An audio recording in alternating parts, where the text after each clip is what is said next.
I'm David Reed, and this is The Engine Room. Welcome to The Engine Room, Austin.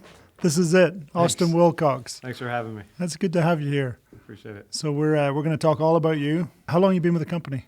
So in April, it'll be 10 years. 10 years? Yeah, amazing.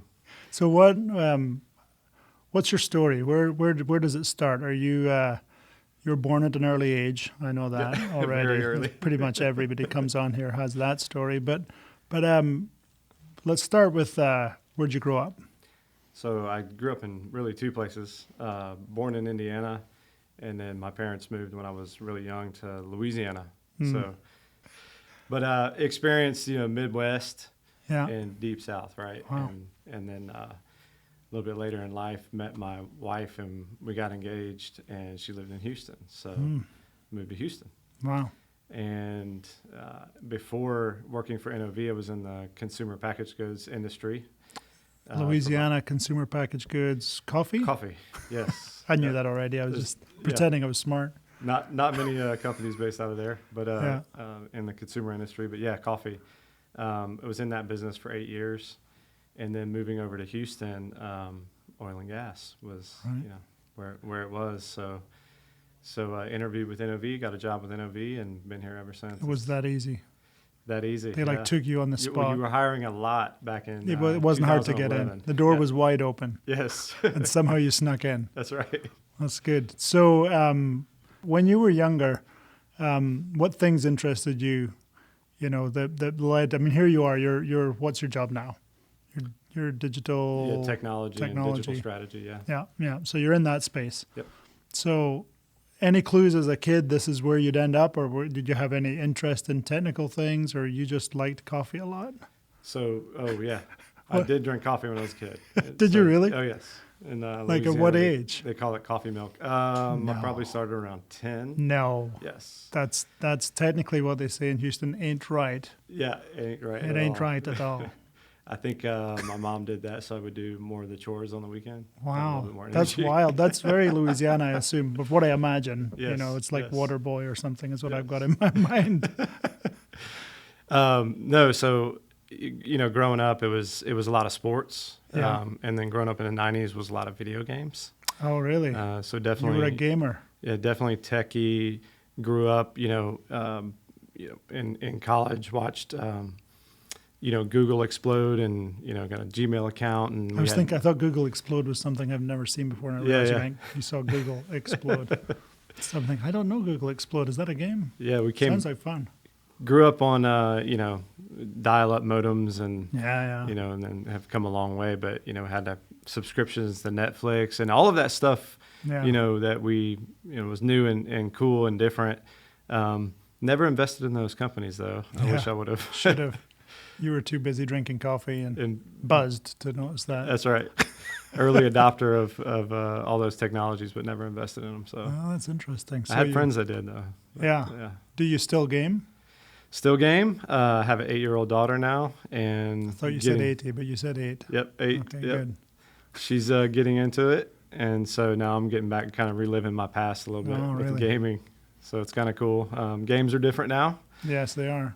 Much better, but they're also really, I don't know how to describe it. They're just really, they try to hook you in like a lot of other digital technologies out there, right? So they're more drug related. Yes, they call the people that play them users. So that's yes, right, yeah. It's interesting, isn't it? Yes, not a mistake. No, same as drugs. Yeah, the attachment is pretty wild. My wife is like in the 80s when we were dating, she was a gamer, but she would be typing words into a green screen. Oh, wow, yes. And I thought, she'll get over it. Yeah. Never. To this day, still a gamer. 64-year-old gamer. Yeah. All the time. So, yeah, so you got back into it. So you didn't you weren't like a hardcore, like all the way through gamer. No, turned it off for a long time. Yeah. Pretty much through college and then early career, just picked it back up. And I was hesitant to get her a game, because kids are, have so many things to play on with iPads and phones and everything else. But that actually seemed like a better outlet than a than just watching YouTube. Yeah. You know, so. Yeah. So you, when you were a kid, were you indoors gaming all the time, or No, you did have sports? You said that. Absolutely, very much a balance between playing sports and gaming and at night and with friends when you weren't playing sports. So definitely balance. So over time, what's your geeky thing that you do? What do you get into in subjects? So I would say that in general, I'm just a good troubleshooter of problems, good problem solver. And when it comes to technology, I get phone calls from my mom, my dad, my really? In-laws. Absolutely. And your number is just I'm the help desk. The older people here. Yeah, it's 1-800 Austin. Yeah. Yeah, help me, I'm stuck. No, so that's really it. I mean, I just can solve a lot of just basic problems that they have. They call me over all the time. And you enjoy that, obviously. Cable networking and computers. I would play dead. I'd be like, no, I don't know how to fix it. But no, you're like, yeah. Well, once you do it once, you're kind of that guy. So you can't get out of it. That was my early years as the PowerPoint guy for the whole company. 'Cause I'd realized to start going, I can't do that. No. Yeah. I don't have a PhD in PowerPoint because once people know, that you makes spend sense. the rest of your life doing it. So, but it's good to help them. In college, what did you study? So at LSU, I did a bachelor in business. Yeah. And then when I started with NOV around 2014, you guys put me through the ventures program. Don't blame me. Yeah. Someone put you through. I was not involved in putting you through it. I don't know how it was. Tell me about ventures. Yeah. That's something that those who got to do it seemed to love it. What was that all about? So ventures was honestly, it was a very perfect timing to take the next step in my career. So from the start of my career, I was involved in strategic marketing and communications, and everything was developing on the right hand side of my brain with creativity and generally figuring out broad perspectives and how to solve problems. But then the ventures program really taught me to kind of hone that in to be more analytical, really dive deep into those problems and customer pains and figure out, what you can do to solve those. But once you figure out something, that's not the end, right? You've now got to, build a business case around it. Yeah. It's got to make sense for the company. It's got to generate value for the customer and for NOV. Right. And so going through that whole analytical process, financial analysis, all of those types of things really took me from where I was to where I am today, which is just, a balance between the two. Understanding the commercial side, understanding the broad perspectives and the marketing communication side, but then being able to hone that into a business case and evaluate it to the point where you've got something that's worth investing in. And this was it was UT Austin, I guess we did that with. It was a program with the University of Texas. And then who was there? Was it all people from your business unit, or what was that? No, it was a very broad company wide. I want to say maybe 30 people total in that, and it was broad strokes across every business unit. Yeah. Probably a few people from corporate. Generally technical or mostly technical, or was it all a lot of engineers? Yeah. A lot of engineers. I think the company was trying to take engineers and teach them sort of the commercial side of things and how that works. So we weren't just tinkering without a purpose. It was like very focused tinkering, to solve specific problems and how to take it through. I know when I ran product line, I had some engineers work for me would get into the business side because they really wanted to. They'd actually watched people and gone, "These people are idiots." They had this kind of like, "I need my hands on this thing to fix it."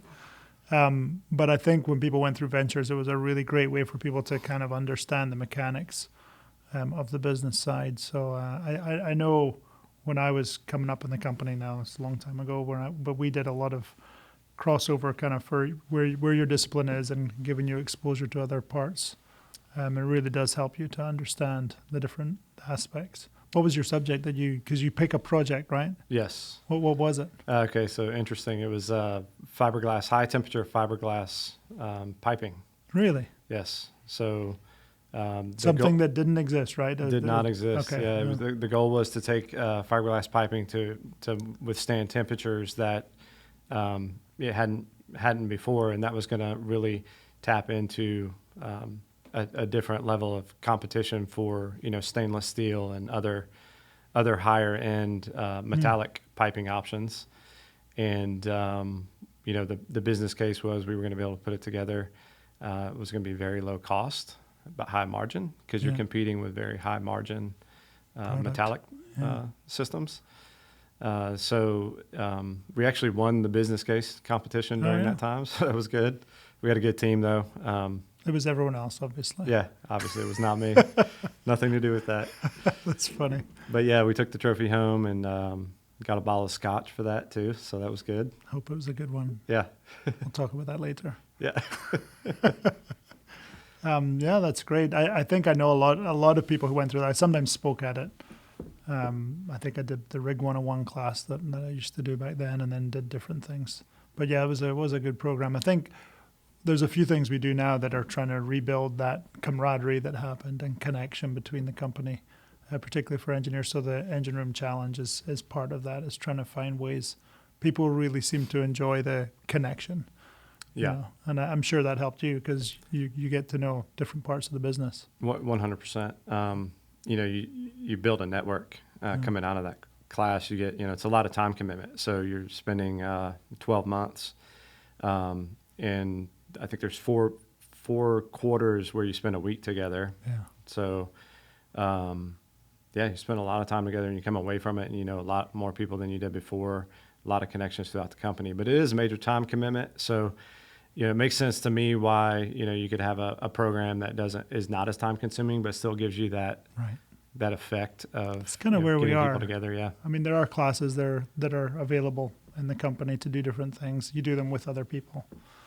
And then that's why there was still that piece. I think there was a general missing of the connectivity, and those who had missed it and were hoping to one day go on a course like that, at least we've got, the Engine Room Challenge allows people to get to know each other and work in teams. So I do think that's a uniquely NOV thing.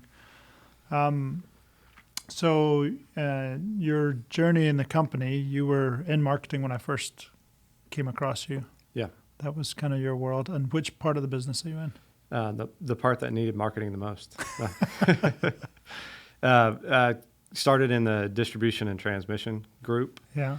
And specifically working on part of their manufacturing arm that they had with the mono products.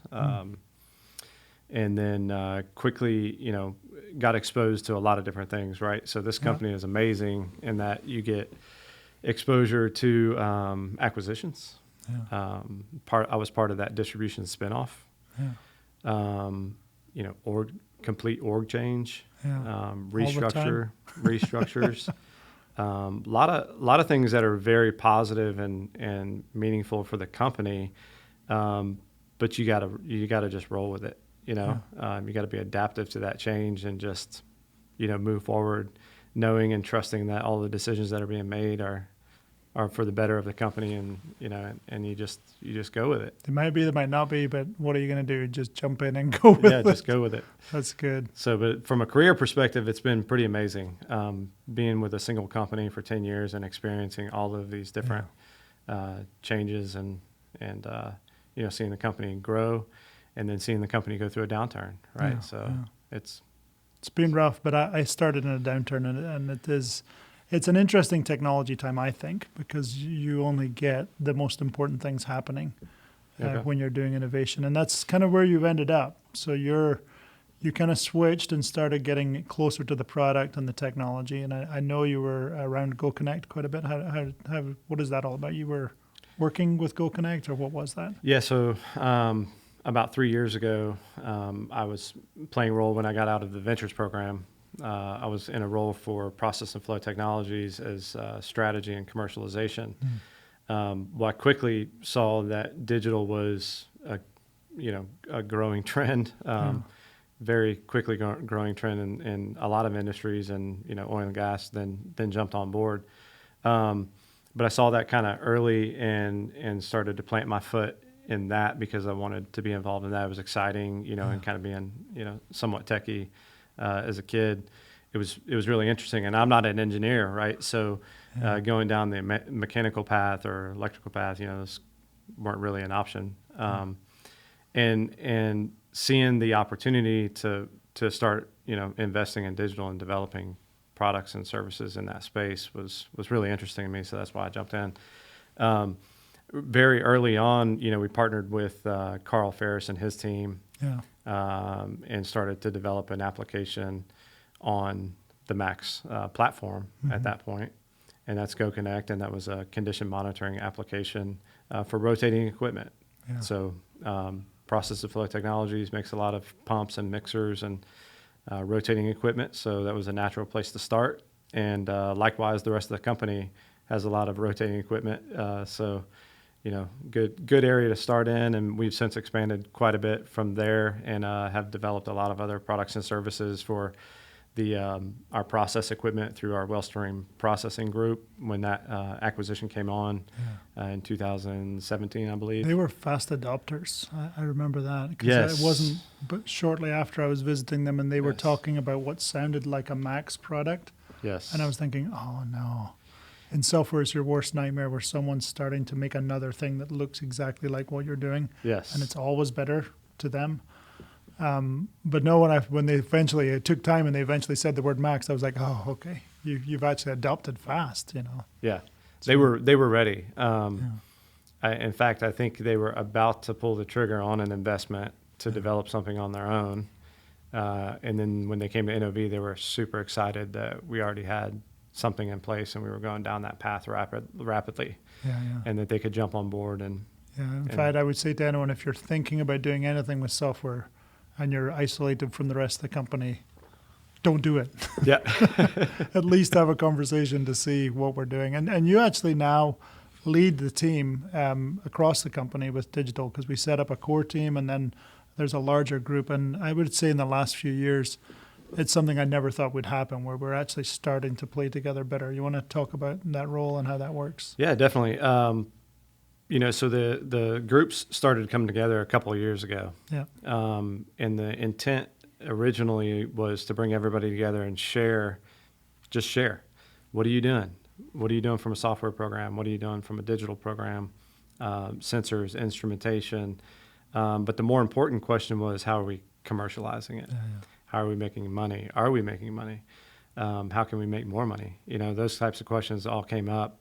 And so for the last, year and a half, 2 years, that's been the focus, is just share and build this community around it, share best practices. We've sort of shifted that focus a little bit. We're still, going down that path and sharing everything, but we wanted to break off and have specific projects that teams can actually collaborate and work on towards an end goal together. So that's been going good. We've got 3 project teams, and they're focused and collaborating weekly, if not monthly, on these projects. And you kind of got to control it a little bit, because they spin off into different directions, and easily, but that's natural, and it's probably a good thing to explore other things while you're meeting as a group, because you talk to people and you find out what else is going on, and it's a great way to learn and to know, and to build upon that. So that's good. Yeah. So I'm reading from all that, you're the guy to call.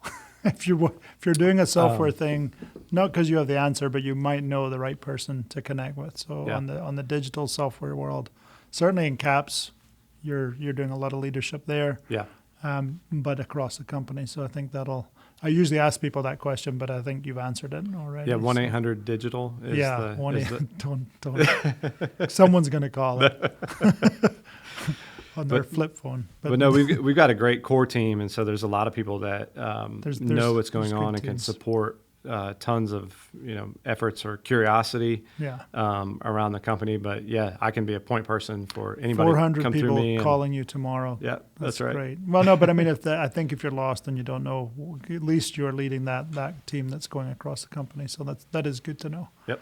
So okay, well, thanks for coming on the show. Thank you. It's over. You can relax. That's it. Yeah. All right. And we'll have you back sometime. All right. All right. Thank you. Thanks for being here.